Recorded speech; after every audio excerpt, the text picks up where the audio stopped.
तो फाइनली अब मैथ की तैयारी में सभी स्टूडेंट्स लगे हुए हैं। तो मैथ का पेपर किस तरीके से हल करना चाहिए ताकि हम भी अच्छे अंक प्राप्त कर सकें, और जो गणित का पेपर है ना उसमें अच्छे अंक प्राप्त करने के साथ साथ हमारा इम्प्रेशन भी अच्छा जमे एग्जामिनर के सामने।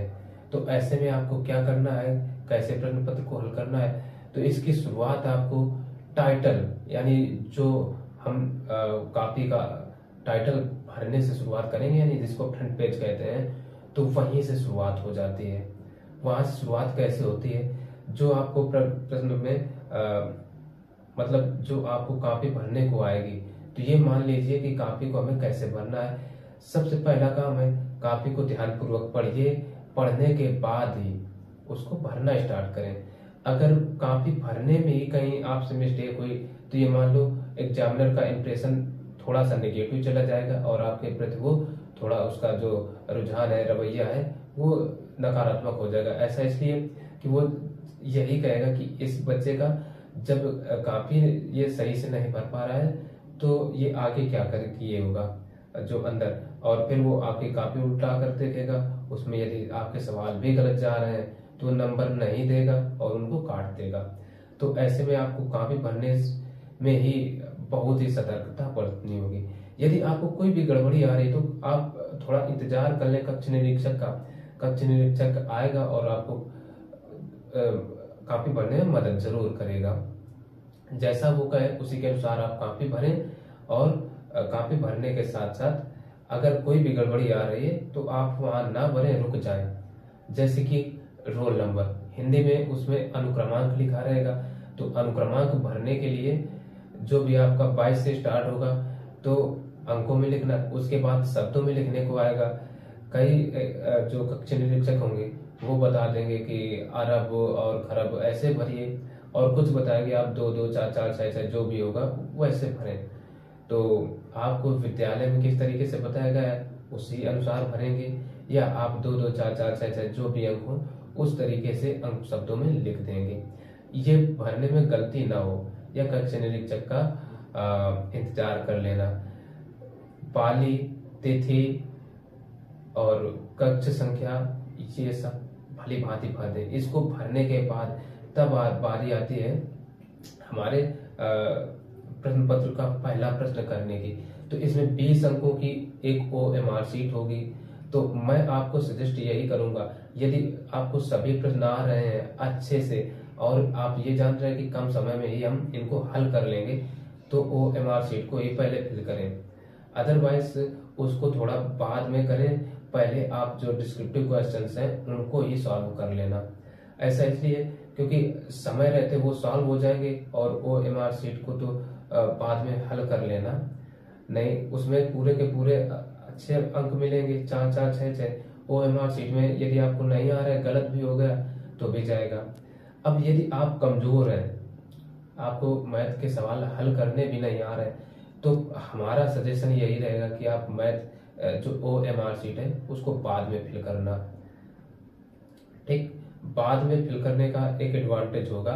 तो पहले तो आप देखिए कि अगल बगल जो भी बैठा हो इधर उधर, उससे कुछ मदद मिल रही है तो उससे जरूर मांगने का प्रयास करना, लेकिन जबरदस्ती ना करना। इसके अलावा जो डिस्क्रिप्टिव क्वेश्चंस हैं उनको भी करने का प्रयास करें। लेकिन अभी 2-3 दिन शेष है परीक्षा देने में मैथ का जो प्रश्न पत्र है, तो उसके लिए आपको एक काम करना होगा।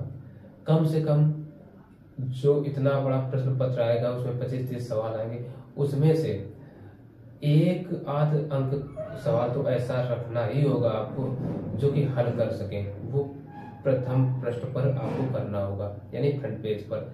ऐसा हम इसलिए कर रहे हैं ताकि एग्जामिनर जैसे भी कॉपी खोलेगा तो उसको जो सवाल मिलेगा हल वो सही मिले और उसमें अंक करेगा। और आगे के सवाल भी आप यदि नहीं भी कर पा रहे हैं तो ऐसी स्थिति में सोचिए कि हमें ये सवाल बिल्कुल भी नहीं आ रहा है, फिर भी करने का प्रयास करें। यदि वो नहीं आ रहा है फिर भी सोचेंगे ये नहीं आ रहा है, तो हमारा सजेशन ये रहेगा कि जो भी सवाल आपने तैयार किए हैं उस सवाल के बदले जो प्रश्न पत्र में पूछा गया उसके बदले आप वो सवाल कर दें जो तुम्हें खुद से तैयार है। बल्कि परीक्षा में नहीं पूछा गया है, तो ऐसे में एग्जामिनर आपको अंकन कर देगा, क्योंकि वो यही चाहेगा कि इस बच्चे को हम पास कर दें। पास करने के लिए उसका मेन मोटिव क्या होगा, वो सोचेगा कि अरे कुछ अंकों से जा रहा है, चलो दे दो, बढ़ते हैं।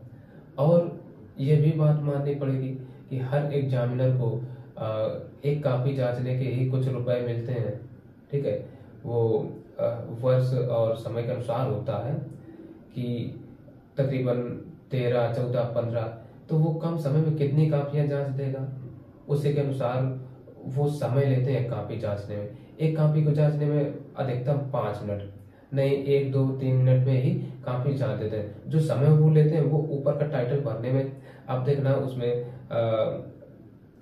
जो प्रश्न का भागा उसमें अंक कितने मिले किस प्रश्न के, वो दिए होते हैं।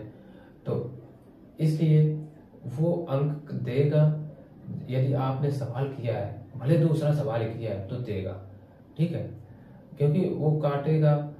अगर अच्छा इंसान है तो अंक दे देगा, इस बात को मान के चलिए, फेल नहीं करेगा आपको, ठीक।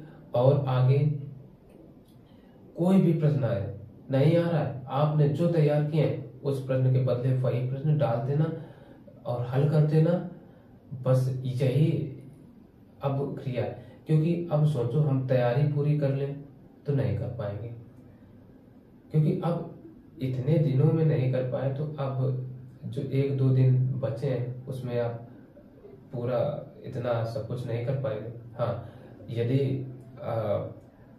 आप सूत्र याद कर सकें तो सूत्र जरूर याद कर लेना कोई भी, क्योंकि सूत्र याद है तो कुछ ना कुछ आप हल कर देंगे, और सूत्र ही लिख देंगे तो सूत्र का नंबर आपको मिलेगा, जरूर मिलेगा।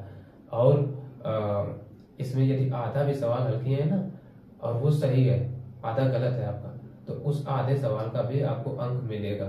तो इसमें ये ना कहें, सोचें कि हमें पूरा सवाल नहीं आ रहा है तो हम क्या करें, तो पूरा का पूरा सवाल नहीं भी आ रहा है तो भी आधा आ रहा है तो आधा करिए, आधे का अंक मिलेगा और आपको पास किया जाएगा।